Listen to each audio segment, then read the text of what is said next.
Hello everyone and welcome back to my channel, The Questing Mom, where we do tea time book reviews, the occasional tea or coffee reviews, and we make treats for our tea time book reviews.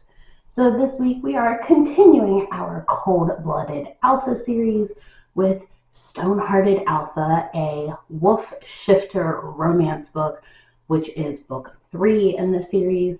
We are going to be enjoying some Celestial Seasonings Wild Berry Tea. I did review this tea. I'll leave the link to that down below if you're interested in my opinion.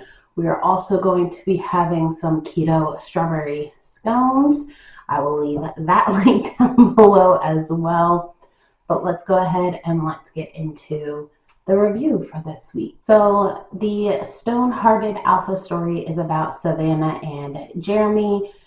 Jeremy just kind of shows up at the end of book 2. Don't really know much about what's going on. Everybody's kind of scrambling around to figure out what is going on with Savannah and Jeremy, only for Jeremy to whisk Savannah away, basically right away. So it's kind of interesting how she didn't tell anybody that this stuff was going on, and then boom, here's Jeremy, and he takes her away. So this is a lot of, it's interesting to describe, but this is a lot of like Savannah pushing Jeremy away. She wants nothing to do with him, even though they are already mated. So he's already bitten her, they're already mated, they're already linked, and she's trying to avoid him as much as possible because she doesn't want the bond to grow. Now, at the same time she does this book has a lot of spicy scenes in it, and I mean a lot. Like every chapter almost has some sort of spicy scene going on. So if you're not really that big into spicy scenes or smut, pre-warning, this book almost every chapter has one. Now, something obviously happens. She gets hurt. He's very protective of her, which is kind of to be expected at the same time. But the whole time she's sitting there, she's like, I'm going to leave. I have other plans, and I'm not going to stay. So the interesting part of this book is that Jeremy is kind of one of those secret oddities. Like, we don't know anything about him. He doesn't reveal anything about himself. He's an alpha, but he doesn't reveal anything about his potential pack, his family, his home life. None of that. He's very also oddly observant. Like, he knows exactly what she's thinking about before she does. But it's kind of interesting to see if that's that he's oddly observant or if it's something else going on. I won't ruin that for you because obviously I feel like you should read the book if you want. I will be honest though, I did find myself drifting quite a bit from this book, and I think that was only because of how much spicy scenes was in there, and that's the reason why I was drifting so much during this book.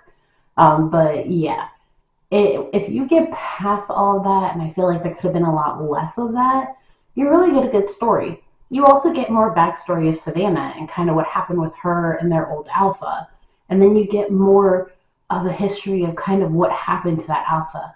I feel like at this point, all 3 books are giving you bits and pieces of what Dane actually did to their pack's original alpha. And you get to see everybody's different point of views of kind of how that went down. At least so far. I mean, obviously we're in book 3, but 3 books, you get like bits and pieces of kind of what happened. Quick tea break.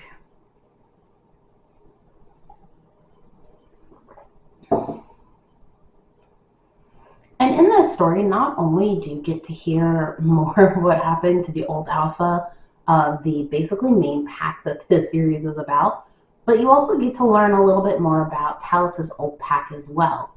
So Jeremy came for a purpose. He came to their little town and he has secret family. I don't want to put too much out there, but he has secret family who essentially is helping him to take care of Talus's old pack and take care of what they've been doing and kind of what's been going on. So Savannah kind of gets thrown into the mix of all of that. So again, you have them set as the main enemy for book 3, but it kind of feels like it's finally coming to a closure. They're finally going to bring everything to a closure, wrap that up with what Jeremy plans on doing with this pack. And it does kind of surprise you a little bit how things go down. Like I said, if you can get past all the spicy scenes, it's a really good story when you get down to it. It's just the spicy scenes that are kind of overpowering, obviously, as I keep saying. The other thing that makes the story part of this aspect interesting is Jeremy doesn't explain anything that's going on to Savannah. And I'm starting to feel like that's kind of a trait for the men in this series. Like, they just don't want to explain to the women what they're doing or why they're doing it. Now, granted, like I keep saying, we're only on book 3, but it's kind of the vibe I'm getting. Like, I'm starting to get the vibe of the men don't want to explain jack squat. The women are left in the dark. Because you're reading from the woman's point of view, it makes things semi-confusing. Very interesting series, at the least. Towards the end, you do hear some very interesting information between Jeremy and Savannah's mating. It is, in a way, very special. I'm not going to give away all of the secrets, as I keep saying, but it is very special, and you do get a little bit more explanation as to why Savannah is feeling the way she's feeling during certain times of this book. So without further ado, let's take a bite of our scone, a sip of our coffee, and then let's go ahead and let's see what my rating is for the book.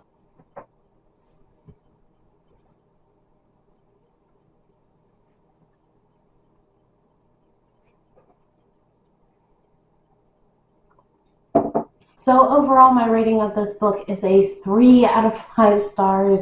Like I said, if it didn't have so much spicy scenes, I would definitely have given it more, because I think at the end of the spicy scenes, it was a good story altogether. The story was really good. Everything connected really well. Things started to make sense towards the end of it, so you weren't left with, why am I feeling this way? Why is he doing this? Why is he doing that? It kind of gives you the answers you're looking for, which is what I love about a book. I'm okay being confused towards the beginning and then moving on, but as long as at the end I understand why things happen the way they happen, I'm happy. Like I said, I think the story part of it would have made out really good if we just had less of the spicy scenes and more storyline instead. So if you read this book or you've already read this book, leave me a comment down below letting me know your thoughts about it. While you're down there, hit that subscribe button, give this video a thumbs up. Also, let me know what I should try to read next. I think this series has 7 books, so I'm about halfway through all the books. Well, I guess about halfway through 4 is halfway through the books. So I'm about halfway through the series, so let me know what I should read next down below. Do all the things. Thumbs up, subscribe, comment, and I'll see you all next time. Bye.